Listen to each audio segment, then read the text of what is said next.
नमस्कार दोस्तों, स्वागत है आप सभी का हमारे चैनल पौराणिक लोक पर। चक्रधारी विष्णु की लीला है महान, देते हैं अपने भक्तों को खुशियों का वरदान। राधे राधे। हरि कृष्णा। प्रिय मित्रों, आप सभी को रमा एकादशी की हार्दिक शुभकामनाएं। प्रभु श्री लक्ष्मी नारायण आप सभी भक्तों पर सदैव ही अपनी कृपा बनाए रखें। मित्रों, मनुष्य को जीवन के मोह जाल से मुक्त कराने वाली एकादशी तिथि सनातन धर्म में बहुत ही महत्वपूर्ण मानी जाती है। मान्यता है कि रमा एकादशी व्रत करने से व्यक्ति को विष्णु लोक में स्थान मिलता है और उसकी समस्त मनोकामनाएं पूर्ण होती हैं। इसके अलावा इस व्रत का पालन करने से परिवार में सुख शांति, समृद्धि और खुशहाली बनी रहती है। यह व्रत खासतौर पर उन लोगों के लिए लाभकारी माना जाता है जो जीवन में आर्थिक समस्याओं या मानसिक शांति की तलाश में होते हैं। तो मित्रों, चलिए श्री हरि विष्णु और माता लक्ष्मी के चरण कमलों का स्मरण करते हुए सुनते हैं रमा एकादशी की पुण्य फलदायी कथा। सभी विष्णु भक्तों से हमारा निवेदन है कि आप हमारे चैनल को सब्सक्राइब करके इस वीडियो को ज्यादा से ज्यादा शेयर जरूर करें। साथ ही कथा के आरंभ और अंत होने पर जय श्री हरि विष्णु, जय मां लक्ष्मी जरूर लिखे। तो आइए सुनते हैं रमा एकादशी व्रत की कथा। प्राचीन समय की बात है। मुचुकुंद नामक एक महान राजा हुआ करते थे जो कृष्णापुरी में शासन करते थे। वह राजा अत्यंत धर्मपरायण, सत्यनिष्ठ और भगवान विष्णु के अनन्य भक्त थे। अपने धर्म और न्याय प्रियता के कारण राजा मुचुकुंद का नाम दूर दूर तक प्रसिद्ध था। उनके राज्य में देवता इंद्र, वरुण, चंद्रदेव और यमराज तक उनके मित्र थे। मुचुकुंद का राज्य सुख, शांति और समृद्धि से भरा हुआ था और उनकी प्रजा उन पर अत्यधिक विश्वास रखती थी। राजा मुचुकुंद की एक पुत्री थी जिसका नाम चंद्रभागा था। चंद्रभागा केवल नाम से ही नहीं बल्कि अपने गुणों में भी चंद्रमा के समान शीतल और पवित्र थी। उसका विवाह एक अन्य श्रेष्ठ राजा चंद्रसेन के पुत्र शोभना के साथ हुआ था। चंद्रभागा और शोभना का विवाह एक पवित्र बंधन था, लेकिन किसे ज्ञात था कि यह जोड़ी भविष्य में महान संकटों का सामना करने वाली थी। राजा मुचुकुंद का राज्य धर्म पर दृढ़ विश्वास रखने वाला था और इसी कारण एक महत्वपूर्ण नियम उनके राज्य में प्रचलित था कि एकादशी के दिन सभी प्रजाजनों के लिए उपवास अनिवार्य था। यह व्रत न केवल मनुष्यों पर बल्कि राज्य में रहने वाले सभी प्राणियों जैसे हाथियों, घोड़ों और अन्य पशुओं पर भी लागू था। दशमी तिथि की रात में ढोल नगाड़े बजाकर राज्य भर में इस नियम की घोषणा की जाती थी ताकि अगले दिन हर कोई एकादशी व्रत का उचित तरह से पालन कर सके। कुछ समय बाद शोभना अपने ससुराल आया। उस समय चंद्रभागा भी अपने मायके में ही थी। शोभना को लगा कि उसके इस प्रकार आने से उसकी पत्नी चंद्रभागा प्रसन्न हो जाएगी, लेकिन ऐसा नहीं हुआ। इसके विपरीत वह अपने पति को देखकर अत्यंत चिंतित हो गई। अब शोभना को भी आश्चर्य हुआ कि चंद्रभागा उसे देखकर इस प्रकार चिंतित क्यों हो गई। चंद्रभागा की चिंता का कारण यह था कि अगले दिन ही एकादशी थी और नियम के अनुसार राजा मुचुकुंद के राज्य में सभी प्रजागणों के लिए इस व्रत का पालन करना अनिवार्य था। यहाँ तक कि एकादशी पर उनके राज्य में हाथी, घोड़े समेत सभी पशुओं को भी भोजन नहीं दिया जाता था। चंद्रभागा जानती थी कि उसके पिताजी इस नियम के प्रति अत्यंत कठोर हैं और साथ ही उसकी विडंबना यह भी थी कि उसका पति शोभना शारीरिक रूप से काफी कमजोर था और भोजन के बिना नहीं रह सकता था, अर्थात शोभना के लिए एकादशी व्रत का पालन करना असंभव था। चंद्रभागा ने अपने पति को अपनी व्यथा का कारण बताते हुए कहा कि हे स्वामी, मेरे पिता एकादशी व्रत के पालन को लेकर बहुत कठोर हैं। आज दशमी के दिन ही पूरे राज्य में ढोल नगाड़े बजाकर इस बात की घोषणा कर दी जाएगी कि कल राज्य में सभी के लिए इस व्रत को करना अनिवार्य है। मुझे पता है कि आप भोजन के बिना नहीं रह सकते, इसलिए आप किसी और जगह चले जाएं। अपनी पत्नी की बात सुनकर शोभना ने बोला कि अब मैं भी इस व्रत का पालन जरूर करूंगा, चाहे इसका परिणाम कुछ भी हो। ईश्वर की इच्छा से जो कुछ भी होगा अच्छा होगा। और इस प्रकार शोभना ने अपने मन में एकादशी व्रत को करने का प्रण ले लिया और एकादशी के दिन व्रत का विधिपूर्वक पालन किया। दिन ढलने तक अत्यंत दुर्बल होने के कारण शोभना का स्वास्थ्य बिगड़ने लगा और रात्रि समाप्त होने तक शोभना ने अपने प्राण त्याग दिए। चंद्रभागा की तो जैसे दुनिया ही उजड़ गई हो, उसका तो पूरा संसार ही एकादशी व्रत के साथ समाप्त हो गया था। जब राजा मुचुकुंद को इस बात का पता चला तो उन्होंने शोभना का अंतिम संस्कार कर दिया। इस प्रकार अपने पति के देहांत के पश्चात दीन दुखी चंद्रभागा अपने पिता के महल में ही रहने लगी। राजा मुचुकुंद के राज्य में एकादशी व्रत का पालन करते हुए अपने प्राण त्यागने के कारण शोभना को एक अनोखा पुण्यफल प्राप्त हुआ। इस पुण्य के प्रभाव से अगले जन्म में उसे मंदराचल पर्वत पर स्थित एक दिव्य राज्य का राजा बनने का वरदान मिला। वह राज्य कोई साधारण राज्य नहीं था, बल्कि वह देवताओं की नगरी के समान अलौकिक था, जहाँ चारों ओर रत्नजड़ित दीवारें और चमचमाती आभा थी।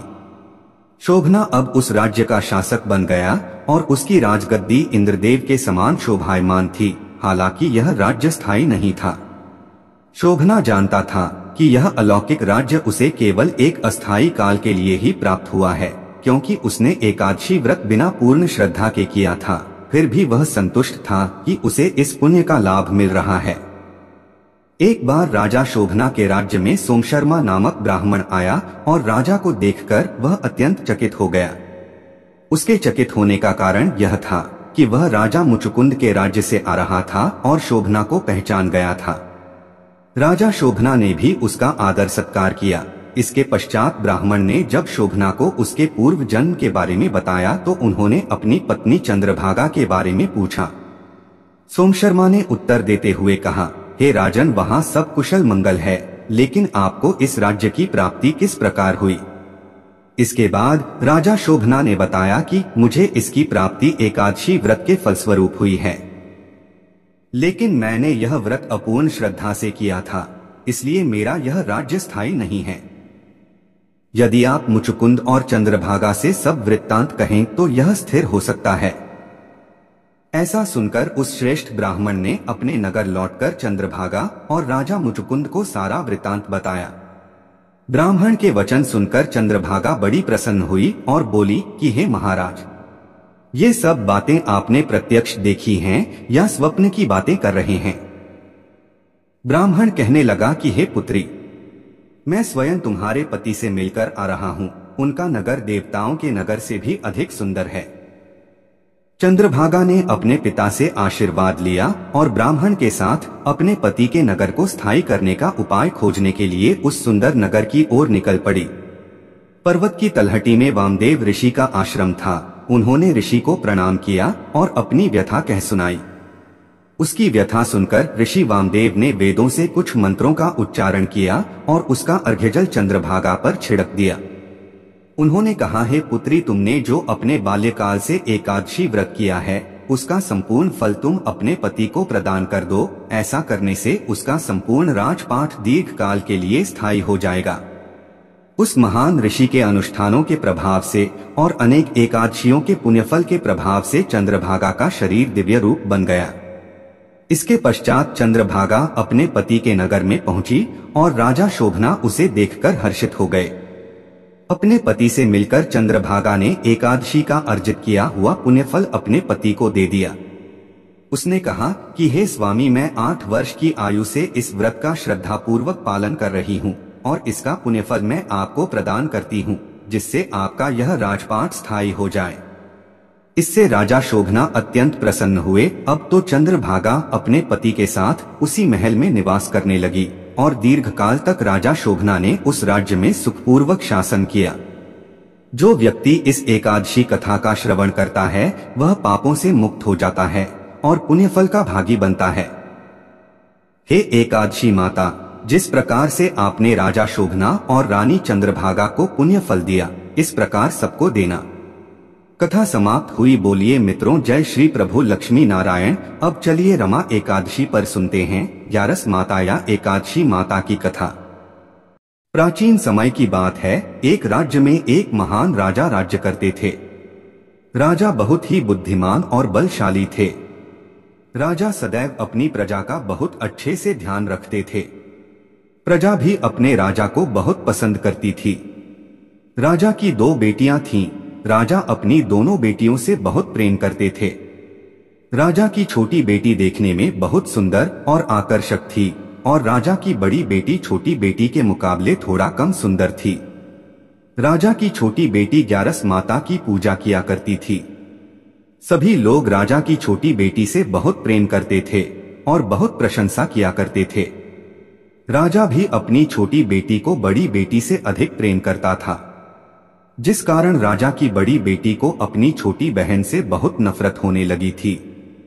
राजा की दोनों बेटियां जब बड़ी हो गई तब एक पड़ोसी राज्य में रहने वाला राजकुमार राजा की बड़ी बेटी के लिए रिश्ता लेकर आया।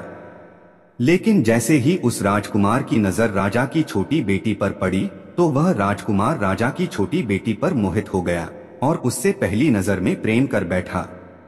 उस राजकुमार ने राजा की बड़ी बेटी के साथ विवाह करने से मना कर दिया और उसने राजा से कहा कि मैं आपकी छोटी बेटी से विवाह करना चाहता हूँ। जिसके बाद राजा की बड़ी बेटी यह देखकर अपनी छोटी बहन से बहुत क्रोधित हो गई और राजा की बड़ी बेटी ने अपनी छोटी बहन को अपना सबसे बड़ा दुश्मन मान लिया। राजा की बड़ी बेटी ने अपनी छोटी बहन से बदला लेने का निर्णय लिया, जिसके लिए उसने अपनी छोटी बहन को जान से मारने की योजना बनाई। राजा की बड़ी बेटी ने अपनी छोटी बहन को मारने के लिए सबसे पहले एक लड्डू में जहर मिलाकर अपनी छोटी बहन को दे दिया और उसको लड्डू खाने के लिए कहा। लेकिन लड्डू खाने के बाद भी छोटी बहन को कुछ नहीं हुआ और बड़ी बहन यह सब देखकर बहुत आश्चर्यचकित हो गई।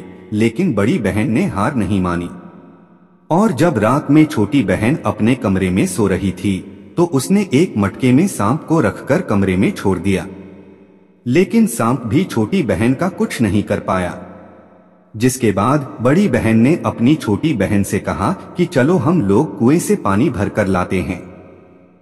जिसके लिए वह अपनी छोटी बहन को पानी भरने के बहाने से कुएं के पास ले गई और उसने अपनी छोटी बहन को कुएं में धक्का दे दिया। लेकिन छोटी बहन को तब भी कुछ नहीं हुआ, क्योंकि हर बार ग्यारस माता उसकी रक्षा कर रही थी। उधर बड़ी बहन अपने सारे प्रयासों के बाद भी असफल हो रही थी, जिससे वह बहुत क्रोधित होती जा रही थी। फिर उसने अपनी छोटी बहन के पास जाकर उससे खुद ही पूछा कि मेरी प्यारी बहन, तुमको पता है भगवान ने सबकी मृत्यु एक निश्चित समय पर लिखी हुई है, पर बहन क्या तुमको पता है कि तुम्हारी मृत्यु कैसे होगी? क्या यह तुम जानती हो? तब छोटी बहन ने अपनी बड़ी बहन को बताया कि हाँ दीदी, मैं तो जानती हूँ मेरी मृत्यु कैसे होगी। छोटी बहन से यह सुनकर बड़ी बहन मन ही मन बहुत प्रसन्न होने लगी और उसने अपनी छोटी बहन से कहा कि बहन, मुझे तुम अपनी मृत्यु का राज तो बताओ। छोटी बहन के मन में कोई छल पाप नहीं था। उसने अपनी बड़ी बहन से कहा कि दीदी, मेरी मृत्यु, मेरे प्राण तो एक तोते में हैं। जो तोते के गले में एक हार है उससे मेरी मृत्यु होगी। जब तक कोई भी व्यक्ति तोते को मारकर वहां हार अपने गले में पहन लेगा, मैं मूर्छित हो जाऊंगी और जैसे ही उस हार को अपने गले से उतारेगा तो मैं वापस से जीवित हो जाऊंगी। अपनी छोटी बहन की मृत्यु का राज जानकर बड़ी बहन बहुत ही खुश हो गई और उसने अपनी छोटी बहन को मारने के लिए उसके पालतू तोते को ढूंढना शुरू कर दिया। छोटी बहन को इस बात का आभास हो गया था कि कोई उसकी जान लेना चाहता है, जिसके लिए वह अपने पिताजी के पास गई और उसने अपने पिताजी से कहा कि पिताजी, मेरी मृत्यु के बाद मुझे जलाइएगा मत, बल्कि आप मुझे अपनी पुरानी वाली हवेली में एक पलंग में लिटाकर छोड़ दीजिएगा। अपनी छोटी लड़की की यह बात सुनकर राजा बहुत आश्चर्यचकित हो गए। राजा ने अपनी छोटी बेटी से पूछा, बेटी, तुम यह सब क्या कह रही हो? तब राजा की छोटी बेटी ने कहा, पिताजी, समय किसी के लिए नहीं रुका है, किसे कब क्या हो जाए किसी को कुछ पता नहीं है। और फिर राजा ने अपनी छोटी बेटी से कहा कि तुम ऐसी बातें क्यों कर रही हो? 2-3 दिन में तो तुम्हारा विवाह है। लेकिन छोटी बेटी ने अपने पिताजी को ऐसा करने पर मजबूर कर दिया और उनसे वचन ले लिया। राजा ने भी अपनी छोटी बेटी की बात स्वीकार कर ली और 2-3 दिनों के बाद जब शादी का समय आया तब राजकुमार बारात लेकर राजा के घर पर आया और राजकुमार और राजा की छोटी बेटी का विवाह शुरू हो गया। जैसे ही राजा की छोटी बेटी राजकुमार के साथ फेरे लेना शुरू करती है तो उसकी बड़ी बहन अपनी छोटी बहन के कमरे में जाकर उसके तोते को पकड़ लेती है और उसको जान से मार देती है। और तोते की गले में जो था उसको अपने गले में धारण कर लेती है। जैसे ही बड़ी बहन उस हार को अपने गले में धारण करती है तो उधर छोटी बहन 3.5 ही फेरे ले पाती है और वहीं पर बेहोश होकर गिर जाती है। जिसके बाद राजा ने बड़े बड़े हकीमों को बुलवाया और अपनी छोटी बेटी का इलाज करने के लिए कहा। राजा की बात सुनकर वैद्य ने छोटी बेटी को जब जांच किया तो राजा को बताया कि आपकी छोटी बेटी ना तो जीवित है और न ही मरी हुई है। मैं ऐसा पहली बार देख रहा हूँ। राजा ने वैद्य और हकीम को यह बात बाहर बताने से मना कर दिया और उनको कहा कि अगर तुमने यह बात किसी को बाहर बताई तो हम तुम्हें फांसी दे देंगे। राजा ने अपनी छोटी बेटी को पुराने महल में जाकर एक पलंग पर लेटा दिया और वहां पर कुछ सैनिकों को तैनात कर दिया और वापस अपने महल पर आ गया। राजा की बड़ी बेटी अपने पिताजी के पास आई और कहने लगी कि पिताजी, अगर यह शादी संपन्न नहीं हुई तो आपकी इज्जत का क्या होगा? आप कहें तो मैं आपकी इज्जत बचाने के लिए राजकुमार से शादी करने के लिए तैयार हूँ। जिसके बाद राजा ने अपनी बड़ी बेटी की बात मान ली और राजा ने बड़ी बेटी को छोटी बेटी के कपड़े पहनाकर मंडप पर भेज दिया। लेकिन राजकुमार यह जान गया कि यह राजा की छोटी बेटी नहीं है बल्कि यह राजा की बड़ी बेटी है। लेकिन जब राजकुमार ने शादी करने से मना किया तो सभी लोगों ने राजकुमार को विवश करके राजा की बड़ी बेटी से बचे हुए फेरों को संपन्न करा दिया और विवाह करवा दिया। जिसके बाद राजकुमार राजा की बड़ी बेटी को अपने महल ले गया। राजकुमार राजा की बड़ी बेटी से ना तो बात करता था, ना ही उसको पसंद करता था और न ही उसके आसपास भटकता था। अब राजकुमार ने यह फैसला लिया था कि वह अपनी प्रेमिका को ढूंढ कर रहेगा और यह जानकर रहेगा कि उसके साथ हुआ क्या है। एक दिन राजकुमार अपने घोड़े पर सवार होकर राजा के पुराने महल के पास पहुंच गया, जहां पर उसने कुछ सैनिकों को देखा। महल के पास पहुंचकर राजकुमार ने जब महल को ध्यान से देखा तो वह समझ गया कि यह तो हमारे ससुर जी का ही महल है। तब राजकुमार ने सैनिकों से पूछा, तुम लोग यहाँ क्या कर रहे हो और इस महल के अंदर उस पलंग में कौन लेटा हुआ है?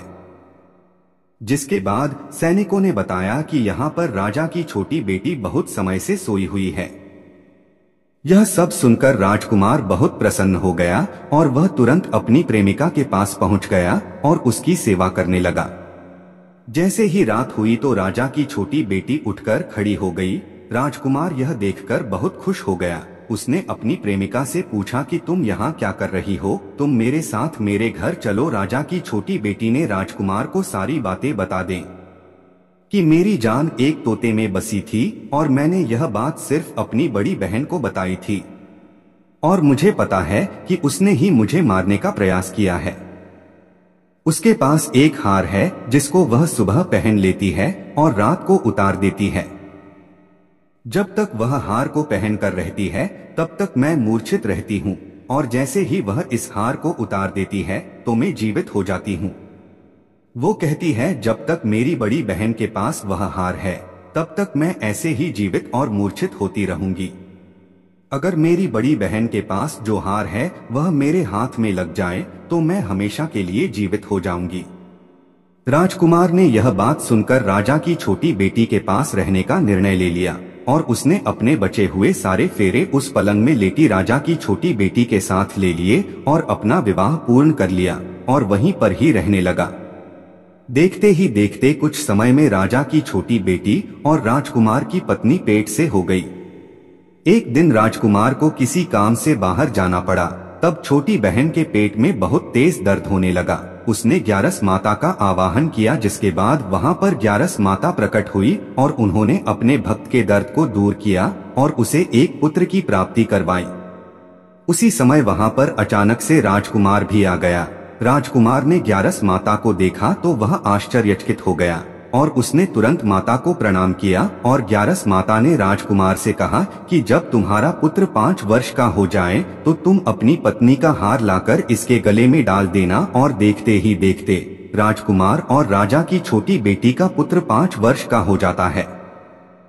तो राजकुमार अपने बेटे से कहता है कि बेटा, मैं कुछ काम से बाहर जा रहा हूँ, तुम अपनी माता का ध्यान रखना, और वहां से चला जाता है। राजा को बाहर निकलता देख बड़ी बहन के सैनिक देख लेते हैं और बड़ी बहन को जाकर सारी बातें बता देते हैं। जिसके बाद बड़ी बहन अपनी छोटी बहन के पुत्र को वहां से उठवा लेती है और उसको मरवा देती है और छोटी बेटी के पुत्र के 2 टुकड़े करवा देती है। पहला टुकड़ा चक्की के पास छुपा देती है और दूसरा टुकड़ा अपनी पलंग के नीचे रख लेती है।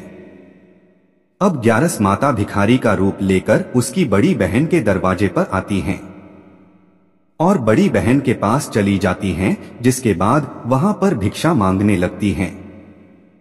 बड़ी बहन अपने नौकरों से कहती हैं कि जाकर भिक्षा दे दो, लेकिन जैसे ही नौकर ग्यारस माता को भिक्षा देने के लिए आते हैं तो माता उन्हें मना कर देती है और कहती हैं कि मैं तुम्हारी महारानी से ही भिक्षा लूंगी।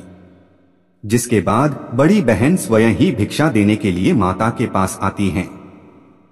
उधर माता एक बिल्ली का रूप लेकर उसके कमरे में चली जाती हैं और वहां पर छोटी बेटी के पुत्र कोई 2 टुकड़े को आपस में जोड़ देती है और उसे जीवित कर देती है और उसे लेकर वहां से चली जाती है और राजकुमार को सौंप देती है। राजकुमार अपने बेटे को लेकर अपनी बड़ी पत्नी के पास जाता है और उसे कहता है कि तुम इसका ध्यान रखना, अगर तुम इस बच्चे का अच्छे से ध्यान रखोगे तो मैं तुमसे बात करूंगा। इसी प्रकार एक दिन राजकुमार अपने बच्चे से कहता है कि तुम माता से उनके गले का हार मांग लो। जिसके बाद राजकुमार का लड़का अपनी मम्मी के पास जाता है और कहता है कि माता, मुझे तुम्हारा हार चाहिए जो तुमने गले में पहन रखा है।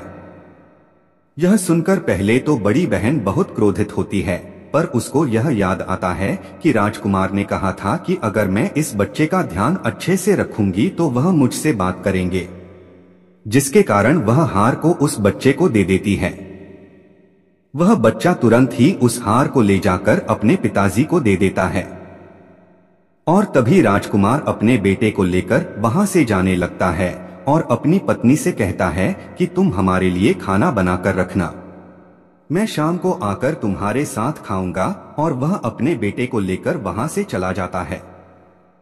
जिसके बाद वह राजा के पास जाता है और उनको सारी बातें बता देता है। राजा अपनी बड़ी बेटी की यह कटुकर्म सुनकर बहुत क्रोधित होते हैं और उसे सजा सुनाता है और अपनी परवरिश पर ही दोष देने लगते हैं और राजकुमार को अपनी छोटी बेटी के साथ रहने के लिए आदेश देते हैं। यह थी ग्यारस माता की पहली कथा। तो प्रेम से बोलिए एकादशी माता की जय, ग्यारस माता की जय। अब चलिए सुनते हैं एकादशी माता की एक अन्य कथा। गालव मुनि का भद्रशील नामक एक पुत्र था। भद्रशील ने बाल्यावस्था से ही एकादशी माता का व्रत और पूजा अर्चना आरंभ कर दिया था।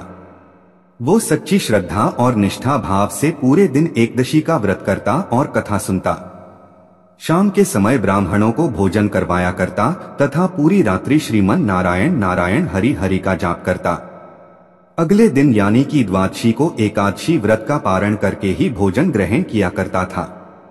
गालव मुनि ने अपने पुत्र को इतना कठिन पूजा पाठ करने से कभी नहीं रोका, लेकिन एक दिन बाल्यावस्था में ही पूरे दिन उपवास करने के कारण उनका स्वास्थ्य बिगड़ने लगा और वो बेहोश होकर भूमि पर गिर पड़े। गालव मुनि को इस बात का पता चला तो वो तुरंत ही अपने पुत्र से मिलने पहुंचे। अपने पुत्र की ऐसा दशा देखकर मुनि को बहुत ही पीड़ा और दुख हो रहा था। जब थोड़े समय बाद भद्रशील को होश आया तो मुनि ने अपने पुत्र से पूछा कि हे पुत्र, तुम इतनी छोटी आयु में इतना कठिन उपवास क्यों कर रहे हो और तुम्हें इस उपवास के बारे में किसने बताया है? भद्रशील ने कहा कि मैं कई जन्मों से इसी प्रकार एकादशी का पुण्य फलदायी उपवास करता आ रहा हूँ। पिताजी आमतौर पर किसी को भी अपना पिछला जन्म याद नहीं रहता है। जब तक बालक माँ के गर्भ में होते हैं तब तक उन्हें उनके पिछले जन्मों की सभी बातें और कर्म याद रहते हैं, लेकिन बालक का जन्म होने से ठीक पहले ही यह स्मृति मिट जाती है। परंतु भद्रशील को अपने पिछले जन्म की याद उस वर्तमान काल में भी थी और इसका कारण था यह एकादशी व्रत की शक्ति जिसका भद्रशील पालन किया करते थे। उन्होंने अपने पिता से कहा कि वे कई जन्म पूर्व में धर्मकीर्ति नामक राजा थे। धर्मकीर्ति के रूप में मैं बहुत ही क्रूर राजा हुआ करता था।